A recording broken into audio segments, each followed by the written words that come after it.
Hi there, Virgo, and welcome back to Star Lordess Tarot. This is your tarot forecast for the month of October 2025. I went ahead, shuffled cards, laid them all out in the monthly format, and we're going to break it down. We'll deal with your overall energy first and then break it down week by week. Your overall energy, Virgo, is the Nine of Swords in reverse. This is coming out of anxiety, finally able to lose some sleep, finally able to get some sleep after losing some sleep with the Nine of Swords in the upright position. Some of you could have had great anxiety due to multiple things. I mean, remember this is a general read, so just take what makes sense in your particular scenario. But some of you could have been really anxious over, a health situation. Others of you could have been anxious over you just had something on your mind. It could have been anything from financial to work to family to romance, what have you. There's just a lot on your mind. And for some reason, we think it's a really good idea in the middle of the night to, start rehashing all this, trying to come up with solutions or, think about one problem that leads to another problem. Anyway, it results in loss of sleep and high anxiety. When the Nine of Swords is reversed, this is where we're finally putting something to rest, putting something to bed, pardon the pun. But we are now able to finally get that out of our head, right? It's multiple thoughts that can cause deep anxiety. The majority of anxiety is caused by our own minds, overthinking situations. So I'm glad to see that you will have a restful month of October. Now, your month starts in week 1, Five of Pentacles reversed, rooted down by the Eight of Pentacles upright. So some of you, it was financial situations that were on your mind, because Five of Pentacles in the upright can point to concern about financial security and stability, and do we have enough to get us through the month? Do we have enough to cover financial obligations that we may be obligated to in the month? This is where we are concerned about that. The other possibility is about feeling desert, or either deserting other people or having other people desert us. But when the card is reversed, if that's the case, you can be seeing a return of people who've deserted you or you've deserted. And this can also represent a recovery of financial situations, realizing, yeah, we do have enough to cover whatever expenses for the month. And the reason being is the Eight of Pentacles. This is the worker bee card. This is where we're hard at work making sure that we make the financial stability that we need in order to cover all expenses. Virgos are usually very steadfast. When it comes to things like that, Virgos are very conscientious about making sure, they pay the bills and, finances are taken care of. So this could be a great concern in the first week, and you're just making sure that you're working your butts off in order to be able to make everything, all the budget work out this month. In week 2, you have the Seven of Pentacles. You definitely have your mind on money in the early part of this month. But the Seven of Pentacles is all about reevaluating. It could be reevaluating how we make our money, what we do for a living. It could be reevaluating our investments. Wondering, yeah, okay, they paid off up until now, but will they continue to bring me the growth that I need going forward into the future? Should I diversify? Should I, move things around? Do I make enough money in the present career or job that I'm in? It's those kinds of questions that we're asking ourselves. Like anything that we put time and energy into, could even be a relationship. It's like, I've been here for many years. The relationship is on solid footing, but will it continue to grow? What can I do? What do I need to have it continue to grow and be stable? Rooted down by the beautiful sun in the upright position. This is about solar plexus activation. This is about feeling really, really good, snapping out of any kind of depression, blues. It could be recovery from illness. It could be that feeling of the sun on your face after many, many weeks of dreary weather.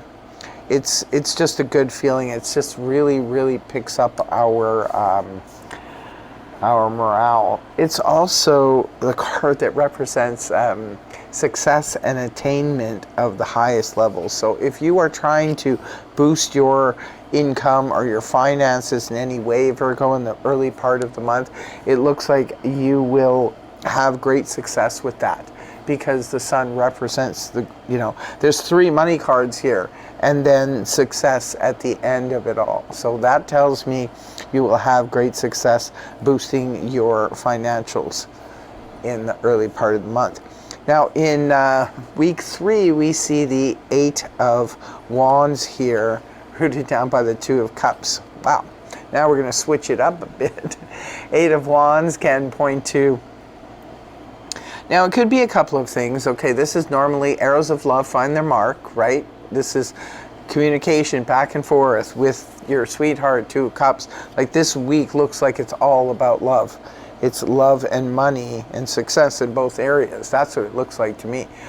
However, for some of you, if this is not representing love, this can represent business, because this can also point to a lot of new clients. If you're in business for yourself, this can represent, you put your resume out there, you're getting a lot of action on that front right away.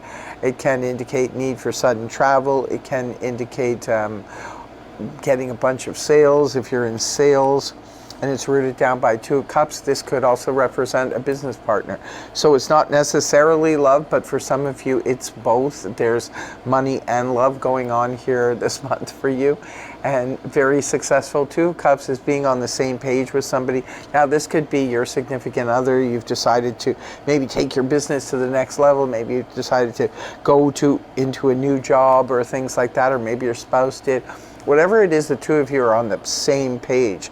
Others of you Virgos could be looking at a new romance that's picking up speed really super fast, and this person feels like your other half. That's that twin flame soulmate type of energy where you're really connected. Could be spending time with a best friend. Maybe they're traveled in to come and see you, and week 3 is all about myself and my best friend. We are going to hang out and we're going to have some good times. It could be, your love interest is coming. Maybe you're traveling, or you're traveling to go see them, or they're coming in to see you. Beautiful energy, really nice. Week 4, we conclude with the King of Swords in the upright, rooted down by Major Arcana, the World. Wow. So King of Swords, air energy, Gemini, Libra, Aquarius, Sun, Moon, or Rising. The King of Swords can represent dealing with legal matters or surgical matters, someone in the military. This could be an arbitrator, a judge, a police officer, somebody like that. You could be dealing with that type of energy. This could also represent somebody in your life. This could be your spouse, even an aspect of you, especially if you have air in your chart. King of Swords likes to understand what's really going on from a mental, cerebral standpoint, not an emotional. He leaves emotion out of it. He just wants to know the truth.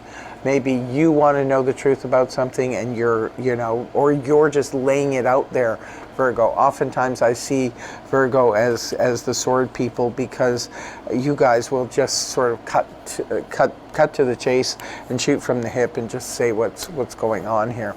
So this could just be you coming out with it, just speaking your truth, and that's that, and that's a wrap, because what's rooting it down here is the World card. This is my graduation card. Some of you could be graduating from a course or something like that. Others of you could be looking at wrapping up a cycle. Sometimes this could be a lawyer, maybe final divorce papers being signed. This isn't something that comes out of the blue in terms of a divorce. This is something you would know it's already been in progress, and this is just the papers finally being signed, and that's a wrap. For others of you, this could represent selling the family home that you've raised your family in, and now they're all grown up, and perhaps you're downsizing. Maybe some of you are choosing to travel the world. Maybe you're looking at retirement or closing out an old career in order to start up a new one. Anything could be going on, but there is the end of a cycle, and it's a major cycle, and you've got it clear in your head, as well as it looks like you're talking to somebody about it, about this wrap up. So interesting, interesting stuff. Maybe some of you are closing out a legal matter or an arbitration that's been ongoing. So let us know in the comment section below if this resonates for you. For the love of money. Looks like money and love are a huge bonus for you this week, this month. So in closing, I will be pulling 3 cards from the Angel Answers deck. What do we have here for Virgo? A year from now, I don't know why almost every single sign has gotten this as the first card. I shuffle, unless there's many of these in the deck, I don't know. But it says a year from now. Maybe this could represent a conclusion of something is a year from now. Or, you know, maybe your life will be so completely different in a year from now. The next card says, remain positive, Virgo, always. And the last card you have says, take action. It's time to take action, especially with this 8 of Wands here. I keep staring at that 8 of Wands. It's time to move. It's time to take action. Make sure your mind is clear, but move forward on love matters and money matters, because it looks like it's favoring those 2 things for you this month, Virgo. That's what I have for you. I want to thank you very much for joining me. I really hope you have a fabulous, fabulous month in October, and I really hope the reading helped you. If it did, please feel free to like, share, and subscribe. Don't forget to hit the hype button, and I will see you again in the next video. Take care. Much love. Namaste. Bye-bye for now.